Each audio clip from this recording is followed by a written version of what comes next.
Hey, this is C&D channel. I'm Chris, and this is MMA for you. I'm going to be doing my post-fight analysis for UFC on vs. 6, and also a little bit about Bellator 52. So some overall thoughts. I mean, it was a solid card. Danzig versus Wyman was a really good fight. I didn't get to see a lot of the prelims. I only got to see TJ Grant versus Shane Roller and Easton versus Bloodworth. And both of those are really good too. TJ Grant, he looks pretty good at 155. Solid skill set with his grappling especially. Easton, he's pretty huge. He was trying to get all Dominick Cruz like, and then just kind of settled in for more traditional stand up. So it was a good night of fights. Struve got subbed up tonight. Anthony Rumble Johnson got KO'd tonight, which has some controversy. And Danzig versus Wyman got fight of the night. Let's get started. Let's talk about Dominick Cruz beating Demetrius Johnson by unanimous decision to retain the bantamweight title. Demetrius Johnson, I really like that he didn't allow Dominick Cruz to really get off with his stand-up, to really set that rhythm. And I think a lot of people can learn from Demetrius Johnson. One, every time I watch Cruz, I'm getting more convinced that it's similar to Machida, except Machida has a lot more technical savvy. It's like figuring out the puzzle more so than anything else. One thing with Cruz is it's like the guy's not gonna knock you down. I remember he knocked out Jorgensen one time, but the way he fights isn't conducive to finishing the fight or even doing heavy damage to you. That's the thing. He's a great bantamweight. Don't get me wrong, but I was kind of thinking in my head, what if someone cuts off the cage against Cruz? And for sometimes during the fight, Johnson would do that actually. He'd cut off the cage and, not really allow Cruz to get his rhythm. So that's really good. I kind of wish more people would attack Cruz's body and legs a lot more. I can understand why you don't want to kick him because of his takedown ability. But this fight really was decided with the wrestling. Cruz looked really good here. He'd get a lot of different takedowns. At one time he pretty much got like a German, he pretty much suplexed Johnson. Dude, he got some judo throws in that, trips. Good stuff from Cruz when he was on the ground on top. He'd maintain side mount, get to mount, even took his back. So good stuff from him. It's one of those things where he's in dominant position. It's another thing to be able to finish.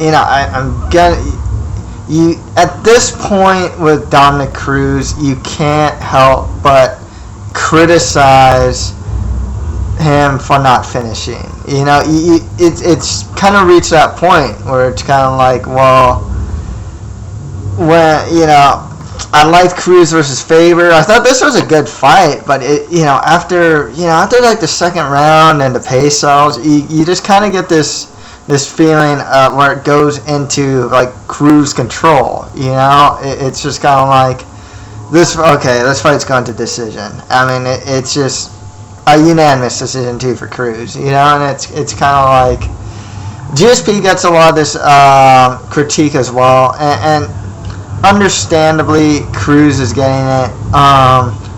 He doesn't fight in a way. He doesn't throw power shots or anything like that is conducive to finishing fights. I'm not gonna say, I find it entertaining personally, but I can understand why other people don't.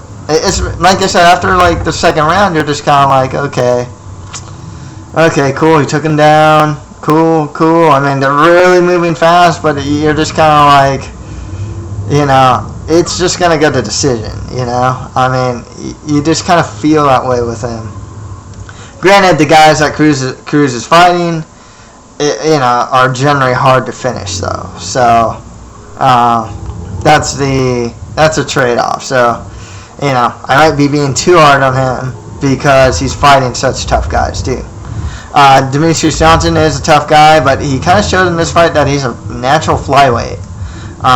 There's still good fights for him in bantamweight. He can fight Faber, Bowles, Jorgensen would be really cool. Eddie Wineland. There's a lot of good fights for him. They make a flyweight division. I think a lot of people, getting on people want to see Benavidez versus Demetrius Johnson, and that's a fight I'd really want to see as well. It's tough to say with Cruz. The winner of Bowles versus Faber, it's already a rematch. There, if not that, then Pickett versus Burrell would be, the winner of that is pretty interesting. It's really tough to say for me if any of these guys can really do too much to Cruz. There isn't. Michael McDonald, I guess, is a prospect that's really looking good these days. But he has a lot of close fights too.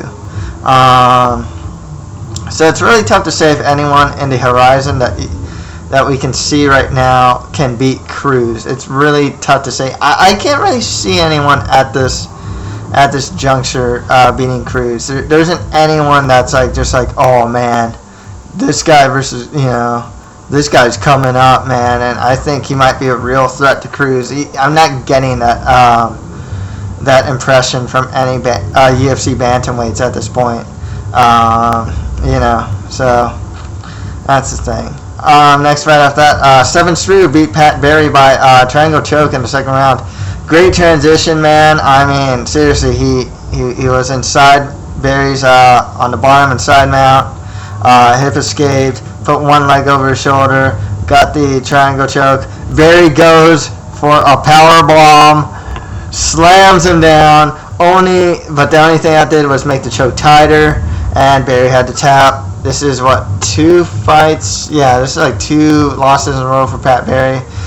Man, this guy has some of the most entertaining losses. I'm a fan of the guy, but man, this guy just cannot. He is just perennially, he's like a perennial mid to lower tier guy. He's just, it's kind of sad. He was kind of winning the fight too, in my opinion. I thought he was kind of, finding his range, hitting some low kicks on Struve. I thought he was kind of winning the fight up to that point too, but it's just, there's something about Barry. He's Tim Hague. Head kicks him, all of a sudden gets guillotined. Crow Cop, first round, drops him twice, gets rear naked choked. Czech Congo, beats him up bad, gets knocked out. Stefan Struve winning the fight, not so definitively. That was just a little more, but it was more towards Barry, triangle choked. It's oh man, this guy, he's just, I don't know what it is with Barry, man. He just cannot, he finds ways to lose. It might be a mental game. It might be a mental thing with the guy. Stefan Struve, after losing to Travis Brown, I didn't think he'd come back very well from a guy that hits really hard like Pat Barry, but he did. He used his range a little better in this fight, which was kind of nice, but it still needs a lot of work. His strength really is in the ground game. I know the guy likes to stand with people, but with his length, triangle choke, that's one of his moves, just those long legs, man. He's still really young. He can get pretty far. I don't know how good his chin is up to this point, especially the way he fights. Fights in a way that takes a lot of damage, so he could have a short fighting career for all you know. It's really tough to say where Struve goes from here. I guess he can fight the winner of Mitrione versus Congo.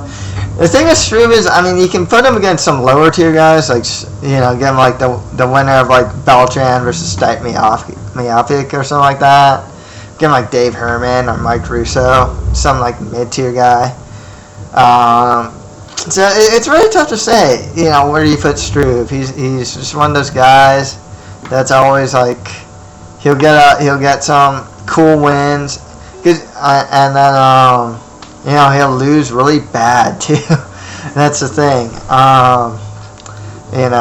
So it's really tough to say. He's kind of like just in the mid tier, and Pat at this point is kind of like in the lower, tier. They both have relatively fun fights. I like watching their fights, but it's these two are definitely facing a hurdle as far as moving up the ladder.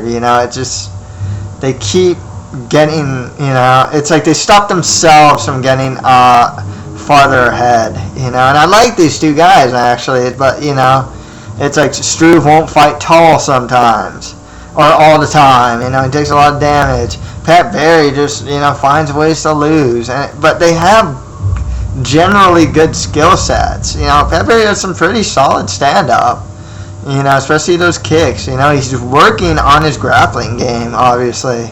I don't know, he just can't put it together. Struve, like I said, he doesn't always fight to the best, fight smart, Next fight after that, kind of took Charlie Brenneman's win off his sails pretty much, as Anthony Johnson beat him by TKO in the first round. It's kind of an early stoppage, but it's one of those things where you're just kind of convinced that Anthony Johnson would have just rained down some ground and pound and maybe KO'd the guy. I've read some guys that said, oh yeah, that stoppage was early, it sucked. I think guys are like, you know what, I'm fine with the stoppage actually, because they're just convinced that Johnson would have just ground and pounded him till he goes to sleep. It was an early stoppage though. You just gotta let the guy continue. You never know. Maybe he will recover. Maybe he'll scramble somehow to his feet or something. You never know. Johnson, man, this guy bullied him. It's like eating Matt Brenneman and started punching him. He'd seriously push his head down to the mat and just start punching him. He'd stuff his takedowns, which is really good. He found it, he has this bad tendency to leave his leg out there. He puts a lot of weight in his lead left leg, which allows a lot of single and even double leg takedowns, like Josh Koscheck managed to exploit. But yeah, no, Johnson stuffed the takedowns. Man, you can tell, man, his size is just, it's crushing, man. When he's on top, it is crushing, man. You can tell the size advantage, especially when he's sprawled. Just grabbed the guy's head and just forced him to eat the mat with one hand and punched him in the face with the other. It's really cool. It was a cool spectacle, actually, and then the head kick was really cool. If it led to an actual KO, that would have been awesome. It was just a cool, it was cool to, it was another cool highlight, though, nonetheless, for Anthony Johnson, who, he's kind of like in that range of like Hendrick, Rory McDonald, who I think is farther ahead. But no, Johnson, solid stand-up, good wrestling, improving Brazilian Jiu-Jitsu game. It's obviously he's trying to improve it. I remember in the Hardy fight especially, he was definitely going for like arm triangles and even took his back and stuff. So, he's getting a lot better.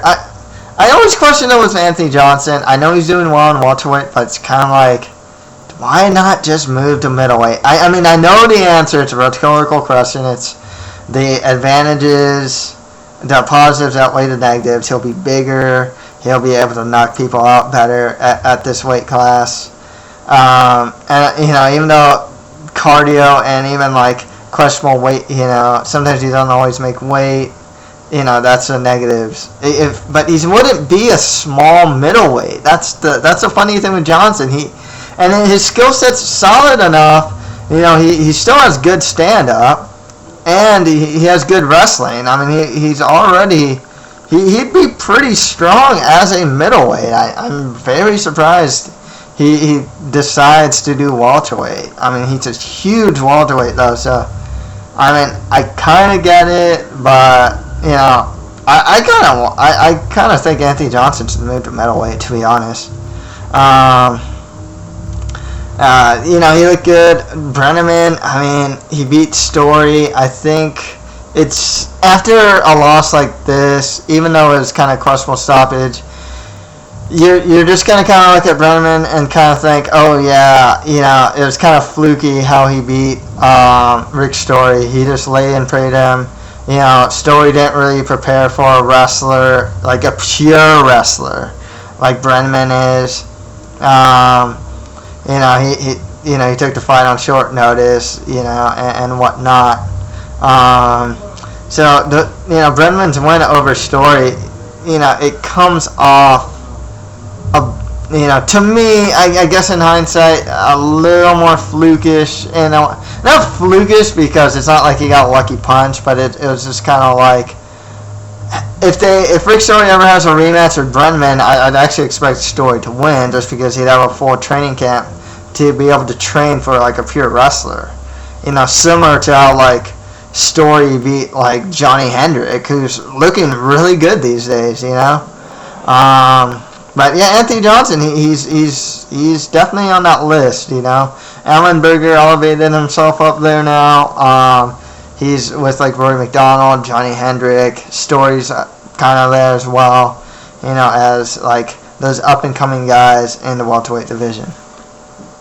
Again, finally, Matt Wyman beat Mac Danzig in the fight of the night by unanimous decision. I like Wyman's style. He's really good.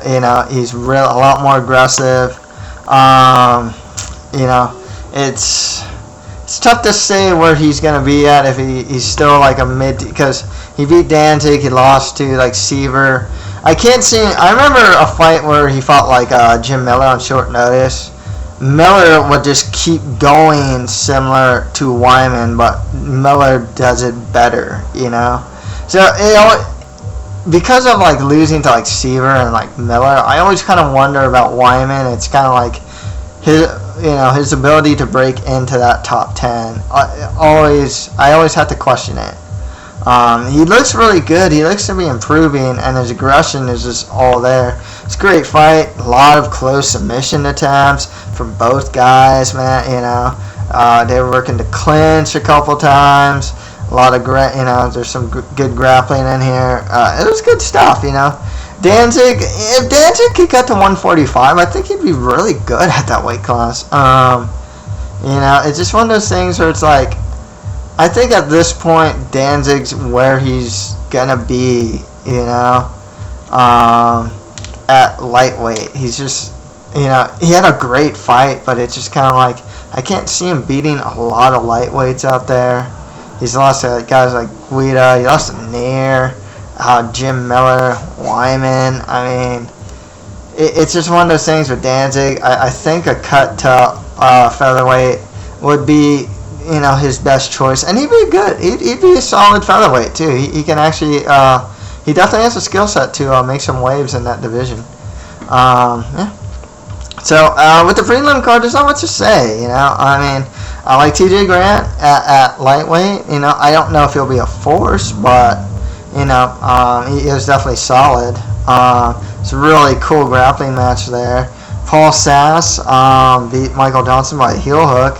And this is one of the few guys in the UFC that's still pulling guard and kind of that one-dimensional, kind of like how Damian Maia started out.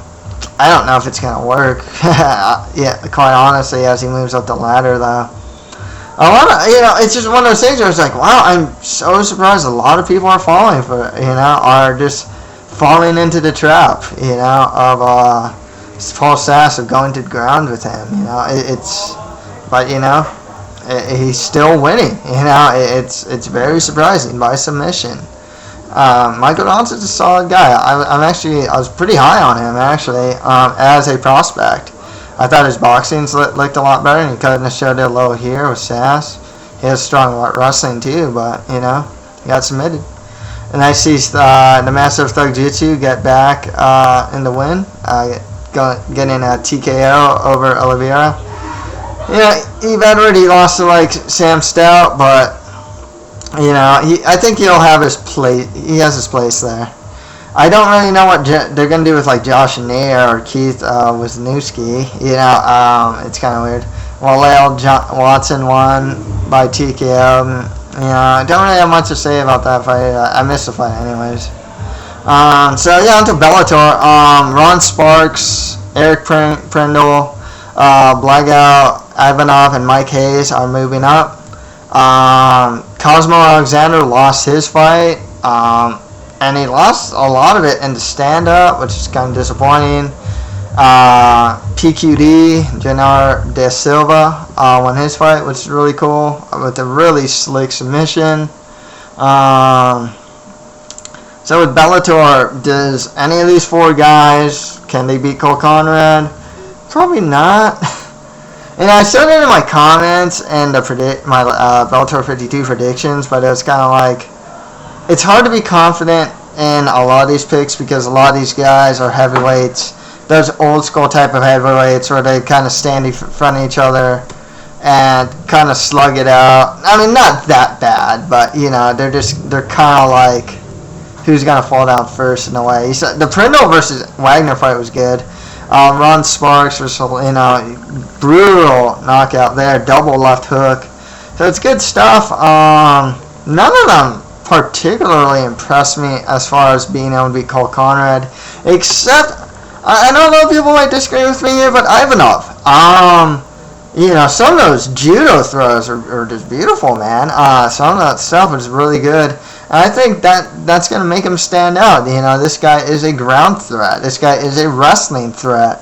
And with these other guys that are standing with a lot of their opponents, you got the guy that can take you down. And he was hitting Jensen with some bombs too. Ivanov actually was the one that impressed me the most, to be perfectly honest with you. Just for showing more than just stand up, throwing showing like a diverse takedown ability and good groundwork as well. I mean, he won with guillotine. He's working a lot of different submissions like the Americana and whatnot. So, my pick, be perfectly honest, Ivanov to win this thing. I just think his wrestling's gonna take him, or his sambo / judo ability will take him pretty far in this tournament.